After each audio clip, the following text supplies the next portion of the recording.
Hello student, आप सभी कैसे हैं। आज हम बहुत ही इम्पोर्टेंट वीडियो लेके आए हैं, जो कि इसमें हम केवल और केवल बल आघूर्ण पढ़ेंगे। लेकिन आपको बता दें कि आज खंड गा पढ़ेंगे। क्या सर्वप्रथम हम आपको बता रहे हैं कि आज खंड गा पढ़ेंगे।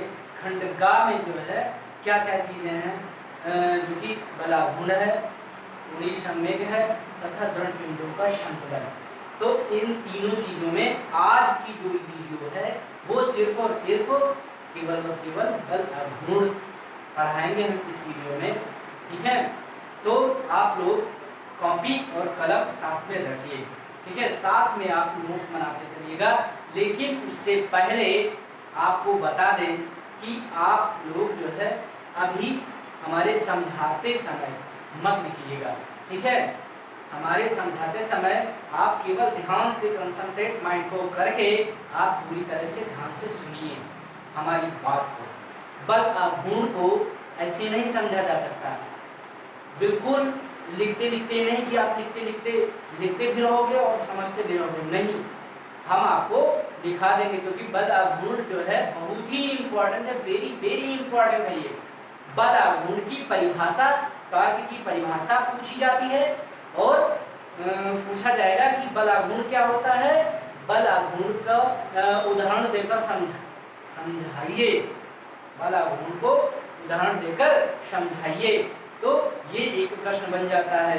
ये फिर और बल आघूर्ण कौन सी राशि है, ठीक है, सदिश राशि है या अदिश राशि है। ठीक है, बल आघूर्ण का मात्रा क्या होता है, बल आघूर्ण का डायमेंशन क्या होता है, आपको इस वीडियो में आज बल आघूर्ण से रिलेटेड पूरा पॉइंट्स मिलेगा। और बल आघूर्ण को टाउ से डिनोट करते हैं ये भी बता दें आपको, और इसका फॉर्मूला क्या होता है ये भी आपको इस वीडियो में मिलेगा। तो ये सारी चीज़ें आपको आपके पेपर में पूछी जाती है। और बल आघूर्ण से रिलेटेड जो है फॉर्मूले से रिलेटेड कई न्यूमेरिकल भी पूछे जाते हैं आपके एग्जाम में। ठीक है, तो आप लोग अगर वीडियो को पहले ही आप लाइक कर दीजिए, बाद में नहीं। ठीक है, एक लाइक तो जरूर बनता है ना। ठीक है, फ्री वीडियो क्लास में। ठीक है, तो आप लोग कंटिन्यू क्लास करिए। ठीक है, ये नहीं कि आज किया तो कल नहीं पढ़ा। ठीक है, और कोचिंग जाने की तो बिल्कुल आवश्यकता ही नहीं है। आप लोग फ्री वीडियो क्लास अटेंड करिए और डेली का डेली करिए। ठीक है, ये नहीं कि जो है आज पढ़ लिया आपने, वीडियो देख लिया, नोट्स बना लिया, फिर इसके बाद नेक्स्ट डे बिल्कुल कुछ नहीं किया। ठीक है, तो कंटिन्यू क्लास चल रही है। आप जो है सिलेबस आपका लगभग चल रहा है। जैसे ही फिनिश हो जाएगा मैं आपको रिवाइज भी करवाऊंगा। ठीक है, तो अब हम देरी नहीं करेंगे आप लोगों को और आप लोगों को सीधा एग्जाम पे लेकर समझाएंगे। ठीक है, तो बल आघूर्ण को समझने के लिए आप ध्यान से सुनिएगा। कॉपी कलम तो साथ में रखिए, लेकिन उसको साइड में थोड़ी देर के लिए रख दीजिए और ध्यान से सुनिए मेरी बात को। ठीक है, तो बल आघूर्ण को टॉर्क को समझने के लिए, क्या बल आघूर्ण टॉर्क को समझने के लिए हम दो उदाहरण लेकर आपको समझाएंगे। एक उदाहरण लेंगे तो आपको समझ में आए या ना आए ये भी नहीं कुछ कहा जा सकता, लेकिन अगर दो उदाहरण लेंगे जो कि हम दैनिक जीवन में हम उनका उपयोग करते हैं भाई। ठीक है, तो आप लोग ध्यान से सुनिएगा, बहुत ही इंपॉर्टेंट है। पहला उदाहरण हम ले लेते हैं। ठीक है, पहला उदाहरण लेते हैं कि ये मान लीजिए यहाँ पर दीवार है। ठीक है, क्या है, दीवार। तो ध्यान से सुनिएगा, बहुत ही इंपॉर्टेंट, वेरी वेरी इंपॉर्टेंट है बल आघूर्ण। आप इसकी मत करिएगा, ये नहीं कि काट काट कर देखिए, ऐसे अच्छा आप वीडियो देखिएगा ही नहीं। ठीक है, ऐसे अच्छा आप फिजिक्स पढ़िएगा ही नहीं वीडियो क्लास में। ठीक है, तो जो पढ़ने वाला स्टूडेंट होगा वो वीडियो स्किप नहीं करेगा। ठीक है, तो आप लोग कंटिन्यू जो है लगे रहिए।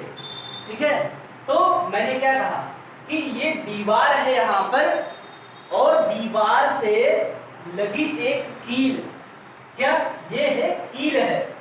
ठीक है, क्या है, कील है, और कील से लटका दिया गया एक छड़ को। ये छड़ जो कि दृढ़ पिंड के समान है, एक दृढ़ पिंड टाइप का है। ठीक है, मीन्स रिजिड बॉडी है। क्या है, एक रिजिड बॉडी है।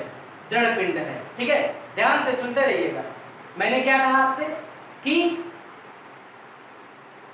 किसी दीवार पर लगी कील से लटकी छड़ जो कि एक दृढ़ पिंड है, क्या छड़ जो कि एक दृढ़ पिंड है, के नीचे के सिरे पर, छड़ के, ये छड़ है और छड़ के नीचे के सिरे पर बल लगाने पर ये छड़ भाई इस कील के परितः घूमने लगता है। क्या घूमने लगता है? क्या सुना आपने? बिल्कुल सही। ठीक है, ये इस छड़ पर नीचे के सिरे पर अगर हम क्षैतिज बल लगाते हैं तो ये बल कील के परितः घूमने लगता है। पहला उदाहरण आपने सुना। ठीक है, ध्यान से सुनिएगा। अब दूसरा उदाहरण ले लेते हैं। ये तो आप करके भी देख सकते हैं, ऐसा नहीं है कि जो है आप एक्सपेरिमेंट करके देख सकते हैं कि आप दीवार पर एक कील लगी होगी आपके घर में भी, या फिर आप अलग से ठोक सकते हैं, उसको दीवार पर लगाइए कील को। ठीक है, और उससे डोरी से आप एक दृढ़ पिंड को या फिर एक कील ही को, लंबी सी कील को आप लटका दीजिए या फिर छड़ को लटकाइए जो कि दृढ़ पिंड हो, और आप छड़ के जो छड़ आप लटकाएं उस छड़ के निचले सिरे पर क्षैतिज बल आप लगाएंगे तो वो क्या करेगा? कील के परितः घूमने लगेगा। ठीक है, तो ये आप एक्सपेरिमेंट करके देख सकते हैं खुद। ठीक है, ये एग्जाम्पल ले लिया हमने। दूसरा उदाहरण क्या है? दरवाजा का उदाहरण है, जो कि आप लोग दैनिक जीवन में जैसे आप गए घर से तो दरवाजा बंद कर लिया, फिर उसके बाद आए फिर दरवाजा बंद कर लिया। ठीक है, तो खुला बंद हुआ, खुला बंद हुआ, ऐसे ही ना। तो यहाँ पर आप समझिए एक दरवाजा ले लिया हमने। ठीक है, ये क्या है? दरवाजा है। ये क्या है? इनके दोनों कब्जे हैं। ठीक है, दरवाजे के कब्जे हैं। तो ध्यान से सुनिएगा, दरवाजे पर या दरवाजे के हैंडल पर, दरवाजे के हैंडल पर हैंडल लगा होता है ना, तो दरवाजे के हैंडल पर जो कि दरवाजा कैसा रहता है? दृढ़ पिंड टाइप रहता है। ठीक है, रिजिड बॉडी टाइप रहता है। ठीक है, तो इस पर हम हैंडल पर, दरवाजे के हैंडल पर हम क्या करते हैं? बल लगाते हैं। ठीक है, तो क्या होता है कि कब्जों से होकर गुजरने वाली ऊर्ध्वाधर अक्ष, कैसा अक्ष है ये? ऊर्ध्वाधर अक्ष। ठीक है, ऊर्ध्वाधर अक्ष के परितः घूमने लगता है। ठीक है, दरवाजे के हैंडल पर, ध्यान से सुनिएगा, वेरी इंपॉर्टेंट पॉइंट है यहाँ पर। दरवाजे के हैंडल पर, दरवाजे के हैंडल पर जो कि क्या है? एक दृढ़ पिंड है, और इनके कब्जों से होकर गुजरने वाली ऊर्ध्वाधर अक्ष के परितः घूमने लगता है जब हम दरवाजे के हैंडल पर बल लगाते हैं। ठीक है, इतना तो आपने सुना। ठीक है, तो भाई छड़ और दरवाजे पर या छड़ और दरवाजे को कौन घुमाता है? बता सकते हैं आप? ध्यान से सुनिएगा भाई, छड़ को कौन घुमाता है? भाई ये तो स्पष्ट है, ध्यान से सुनते रहिएगा। ये तो स्पष्ट है क्या कि अगर छड़ और दरवाजे के हैंडल पर बल ना लगे तो क्या ये घूमेंगे? क्या नहीं घूमेंगे? नहीं घूमेंगे ना भाई। जब बल ही नहीं लगेगा दरवाजे और छड़ पर तो क्या घूमेंगे? क्या नहीं घूमेंगे? ये तो स्पष्ट है ना। ध्यान से सुनिएगा, अगर हम बल को, जो बल हम छड़ के निचले सिरे पर लगाते थे, ठीक है, तो ये कील के परितः घूमने लगता था। ठीक है, और दरवाजे के हैंडल पर अगर हम बल लगाते हैं तो ये भी ऊर्ध्वाधर कब्जों से होकर ऊर्ध्वाधर अक्ष के परितः ये भी घूमने लगता है। ठीक है, ध्यान से सुनिएगा, वेरी इंपॉर्टेंट पॉइंट है यहाँ पर, समझने वाली बात है। क्योंकि स्टूडेंट ध्यान से सुनते नहीं फिर कहते हैं मेरे समझ में नहीं आया। ठीक है, तो आप भी ध्यान से सुनिए, ये नहीं कि माइंड को अगर आप कंसंट्रेट करके आप नहीं पढ़ेंगे तो आपका जो है अगर माइंड डाइवर्ट हो गया तो काम नहीं कर पाएगा माइंड। ठीक है, तो ध्यान से सुनते रहिएगा। इसीलिए कह रहे हैं कि जब तक बहुत बड़ी वीडियो नहीं होगी आपकी, बस केवल समझाने तक है ये, फिर इसके बाद थियरी लिखने के समय ये बड़ी वीडियो नहीं बनेगी। ठीक है, आपको समझाने के लिए ये थोड़ा सा बड़ी वीडियो हो जाएगी। ठीक है, तो ध्यान से सुनते रहिएगा। मैंने क्या कहा कि छड़ और दरवाजे पर, भाई ये तो स्पष्ट है ना कि अगर छड़ और दरवाजे पर बल नहीं लगाए तो क्या ये घूमेंगे? क्या नहीं घूमेंगे, ये तो स्पष्ट है ना। दूसरी बात, अगर हम छड़ के निचले सिरे पर बल ना लगाकर यहां कील के पास लगाएं, कील के पास ध्यान से देखिए मेरी उंगली को, कील के पास लगाएं तो क्या छड़ घूमेगा? क्या कील के पलटा? नहीं घूमेगा। ये आप करके देख लीजिएगा। ठीक है, आप एक्सपेरिमेंट करके देख लीजिएगा। ठीक है, दूसरी बात, दरवाजा है, अगर दरवाजे के ऊर्ध्वाधर अक्ष पर अगर हम यहाँ पर बल लगाते हैं, यहाँ पर बल ना लगाकर अगर हम यहाँ पर ऊर्ध्वाधर अक्ष पर बल लगाते हैं तो क्या दरवाजा घूमेगा? क्या नहीं घूमेगा। ठीक है, घूमेगा? क्या नहीं घूमेगा। तो भाई अतः घूर्णन गति उत्पन्न करने के लिए, क्या घूर्णन गति उत्पन्न करने के लिए किस चीज की जरूरत होती है? बल की नहीं, बल्कि फोर्स की नहीं, बल्कि बल के प्रभाव की। ठीक है, बल के प्रभाव की, समझ गए ना। जो बल के परिमाण पर ही नहीं, जो बल के परिमाण पर ही नहीं बल्कि इस बात पर निर्भर करता है कि बल कहां और कैसे लगाया जाता है। बल फोर्स कहां और कैसे लगाया जाता है इस बात पर भी निर्भर करता है। ठीक है, तो इस बात को आप समझे या नहीं समझे? ठीक है, मैंने क्या कहा कि घूर्णन गति उत्पन्न करने के लिए, ध्यान से सुनते रहिएगा, बिल्कुल इंपॉर्टेंट पॉइंट है। बल घूर्णन गति उत्पन्न करने के लिए बल की नहीं बल्कि बल के प्रभाव की जरूरत होती है। ठीक है, क्या?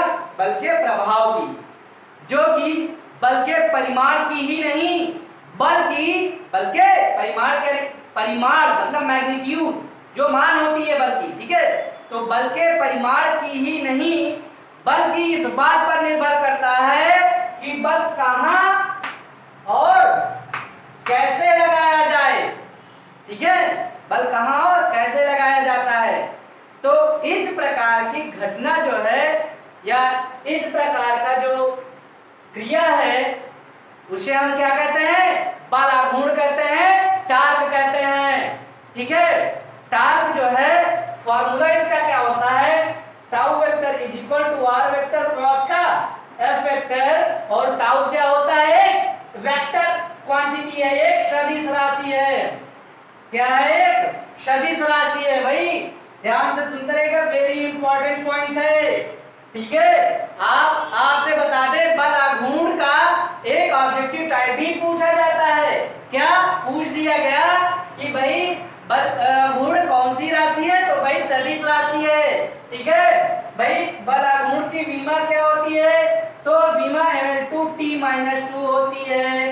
भाई अब बल आघूर्ण की परिभाषा ध्यान से सुनिएगा कि किसी पिंड पर कार्यरत बल के उस प्रभाव को जो पिंड में किसी अक्ष के परितः घूर्णन गति उत्पन्न करता है या घूर्णन गति उत्पन्न करने की चेष्टा रखता है, बल आघूर्ण कहलाता है, टॉर्क कहलाता है। ठीक है, तो आप लोग अब लिखना शुरू कर दीजिए। ये नहीं कि जो है कुछ स्टूडेंट तो समझते ही नहीं बात को, वो लिखना शुरू कर दे, सर जो लेक्चर दे रहे हैं उसको भी लिखते चलो, ठीक है। तो ध्यान से सुनते रहिएगा। आपसे बता दें, आप अगर 11th के स्टूडेंट्स देख रहे हैं, अगर बीएससी के स्टूडेंट्स आप देख रहे हैं तब तो कोई बात नहीं, मैं एक इंफॉर्मेशन बताने वाला हूँ इसी वीडियो में कि बीएससी की क्लास 1 अगस्त से चलने वाली है। BSc first year, BSc second year and BSc third year की फिजिक्स की क्लास चलने वाली है, 1 अगस्त से स्टार्ट होने वाली है। और आपके जानकारी में जो भी स्टूडेंट्स हो, जो भी आपके फ्रेंड हो, आप उनको इन्फॉर्म कर दें, ठीक है। तो या फिर हमारे चैनल को शेयर कर दें उनके नंबर पे और उनसे कहें कि चैनल को सब्सक्राइब और बेल आइकन पर क्लिक करके ऑल बटन पर प्रेस जरूर कर दें, ताकि जैसे ही वीडियो हमारी पहुंचे नोटिफिकेशन के माध्यम से आपको जानकारी मिल जाए, ठीक है। तो क्या कहा मैंने कि किसी पिंड पर कार्यरत बल के उस प्रभाव को, यहां पर देख लीजिए, यहीं पर देख लीजिए, किसी पिंड पर कार्यरत बल के उस प्रभाव को जो पिंड में, इस पिंड में किसी अक्ष के परितः, किसी अक्ष के परितः क्या करता है, घूर्णन गति करता है ना, क्या कहलाता है, बलाघूर्ण कहलाता है। क्या कहलाता है, बलाघूर्ण कहलाता है, ठीक है। तो चलिए हम परिभाषा लिखते हैं बलाघूर्ण की, कि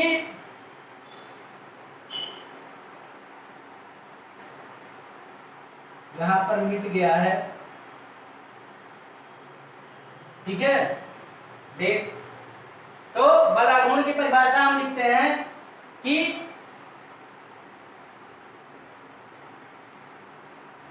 किसी पिंड पर कार्यरत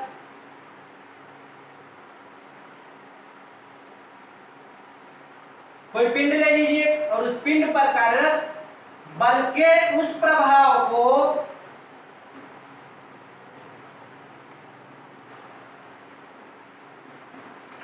किसी पिंड पर कार्यरत बल के उस प्रभाव को जो उस पिंड में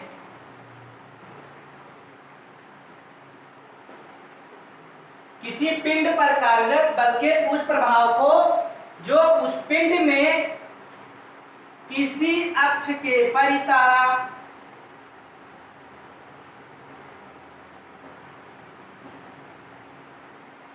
घूर्णन गति, रोटेशनल मोशन उत्पन्न करता है,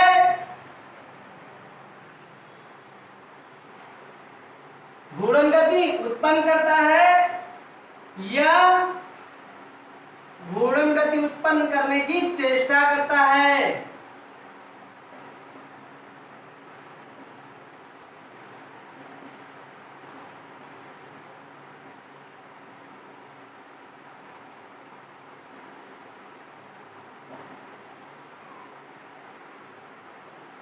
तो मैंने क्या कहा कि किसी पिंड पर कार्यरत बल के उस प्रभाव को जो उस पिंड में किसी अक्ष के परितः घूर्णन गति उत्पन्न करता है या घूर्णन गति उत्पन्न करने की चेष्टा रखता है, बल आघूर्ण कहलाता है।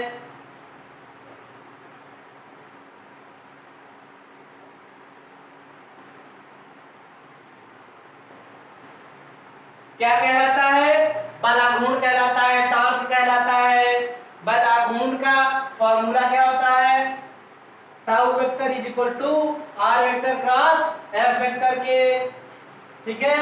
जहां पर टाउ क्या है, चलिए यहां पर लिखे दे रहे हैं कि बल आघूर्ण को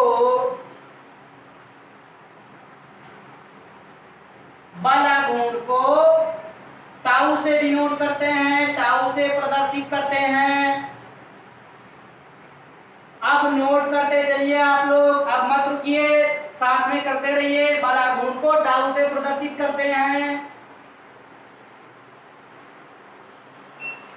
ओके। बल आघूर्ण को टाउ से डिनोट करते हैं, इसको टाउ बोलते हैं, ओके। एंड इसका फॉर्मूला मैंने उधर लिख दिया है, tau vector is equal to R vector cross F vector के, और ये जो बल आघूर्ण एक सदिश राशि है,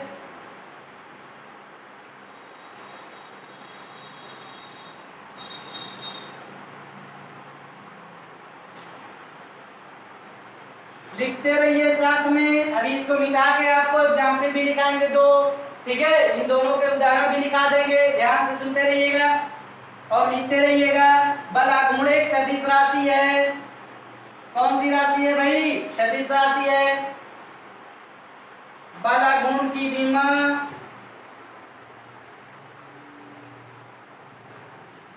भाई, बल आघूर्ण की विमा ml2t-2, ठीक है, ये इधर ही हो जाएगा। बल आघूर्ण की विमा ml2t-2 होती है। Okay, any problem?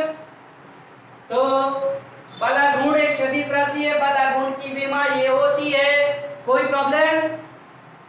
ठीक है, तो आप लोग लिख चुके होंगे। अब इसको मैं मिटाता हूं, इसीलिए कहता हूं साथ साथ में लिखिए और स्पीड बढ़ाइए अपनी, ठीक है। उदाहरण भी लिखना है ना अभी भाई। प्रश्न क्या कैसा पूछता है पेपर में? प्रश्न कैसा आता है कि बल आघूर्ण किसे कहते हैं, उदाहरण देकर समझाइए, ये प्रश्न पूछते हैं। या बल आघूर्ण किसे कहते हैं, बल आघूर्ण की मात्रक तथा विमा लिखिए, राशि भी बताइए कौन सी राशि है, ये भी आ जाएगा, ठीक है। तो अब हम मिटाते हैं इसको, लिख चुके होंगे आप लोग। तो बहुत ही इंपॉर्टेंट है बल आघूर्ण। आप क्या सोचते हैं कि जो है इंटर में ही मिलेगा? आप आगे पढ़ेंगे फिजिक्स बीएससी में, उसमें भी मिलेगा आपको बल आघूर्ण, जो कि बहुत ही इंपॉर्टेंट है। वहां पर भी ये मत सोचिए कि बहुत ही आसान है ये, भाई पढ़ने वालों के लिए आसान है, ना पढ़ने वालों के लिए टफ, ठीक है। तो जो स्टूडेंट लगातार मेहनत कर रहे हैं उनके लिए फायदा है। मैंने क्या कहा, उदाहरण बताना है यहाँ पर। तो उदाहरण फर्स्ट क्या मैंने बताया था कि किसी दीवार से लगी कील से लटकी छड़,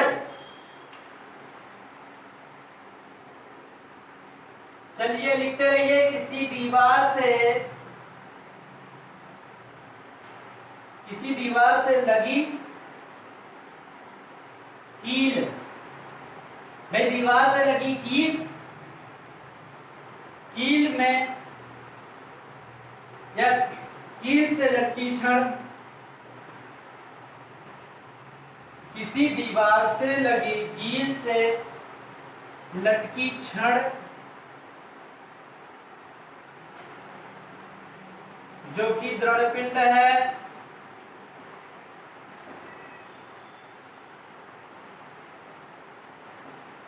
जो कि एक दृढ़ पिंड है। साथ में नोट करते चलिए आप लोग, किसी दीवार से लगी कील से लटकी छड़ जो कि एक दृढ़ पिंड है के नीचे सिरे, छड़ के नीचे सिरे पर क्षैतिज बल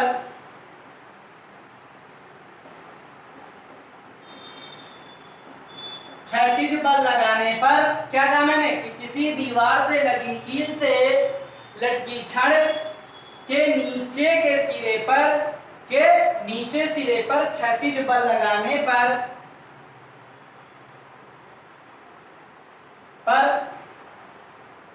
क्या करता है, कील के परितः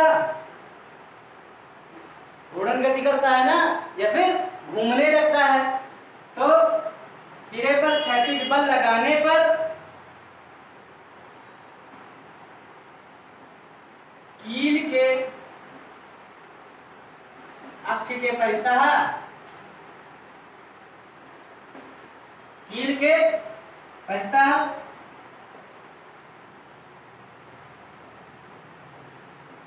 घूमने लगता है, भाई पहला उदाहरण तो हो गया। उदाहरण दूसरा क्या है कि किसी दरवाजे, लिखते रहिए साथ में आप लोग, किसी दरवाजे के हैंडल पर, किसी दरवाजे के हैंडल पर बल लगाने पर, किसी दरवाजे के हैंडल पर बल लगाने पर क्या होता है भाई, किसी दरवाजे के हैंडल पर बल लगाने पर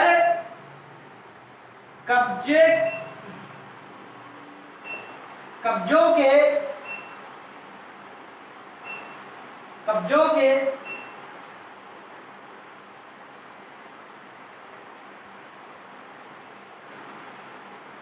ऊर्ध्वाधर अक्ष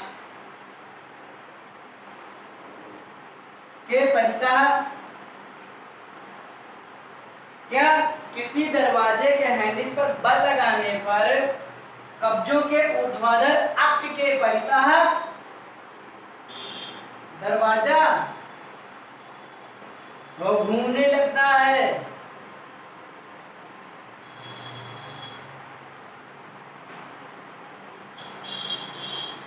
ठीक है, तो यहाँ पर किसी दीवार से लगी कील से लटकी छड़ के नीचे के सिरे पर क्षैतिज बल लगाने पर कील के अक्ष के परितः घूमने लगता है। क्या लगाने पर छड़, यहाँ पर छड़ होगा भाई, छड़ है ना जो कील के अक्ष के परितः घूमने लगता है, लगाने पर यहाँ पर कॉमा लगा दिया जाए तो ज्यादा ठीक रहेगा। लगाने पर छड़ कील के अक्ष के परितः घूमने लगता है। किसी दरवाजे के हैंडल पर बल लगाने पर कब्जों के ऊर्ध्वाधर अक्ष के परितः, ये कब्जे हैं और इन कब्जों के ऊर्ध्वाधर अक्ष ये है और ऊर्ध्वाधर अक्ष के परितः ये दरवाजा घूमने लगता है। ठीक है, तो ये दो उदाहरण हो गए। तो परिभाषा हो गया, उदाहरण हो गया, फार्मूला हो गया, और यहाँ पर क्या भाई, ताऊ मैंने बताया बल आघूर्ण है, चलिए लिख लीजिए यहाँ पर भी, और आर क्या है, दूरी है, ठीक है, डिस्टेंस है, ठीक है, और एफ क्या है, फोर्स है, बल है, ठीक है। तो यह पोजीशन वेक्टर आर को कह सकते हैं, स्थिति सदिश जिसे बोलते हैं, ठीक है, कोई दिक्कत नहीं है। यहाँ पर स्थिति सदिश भी कहा जा सकता है, ठीक है। तो आप लोग इसको नोट कर लीजिए और एग्जाम्पल भी लिख लीजिए और इसका फिगर भी बना लीजिए, ठीक है। तो आप लोग नोट्स बनाते चलिए, बहुत ही इंपॉर्टेंट है। ये दो उदाहरण लिख लीजिए क्योंकि परिभाषा के साथ साथ उदाहरण देना बहुत ही इंपॉर्टेंट होता है। साथ में फार्मूला, राशि कौन सी है और विमीय सूत्र, ठीक है, सारी जानकारी दे दो। तो एक लाइक तो बनता है ना वीडियो में, ठीक है, तो इतना कर दो आप लोग, और चैनल पर नए हो तो सब्सक्राइब कर दो आप, ठीक है। तो अब हम इसी तरह नई लेक्चर पर फिर मिलेंगे।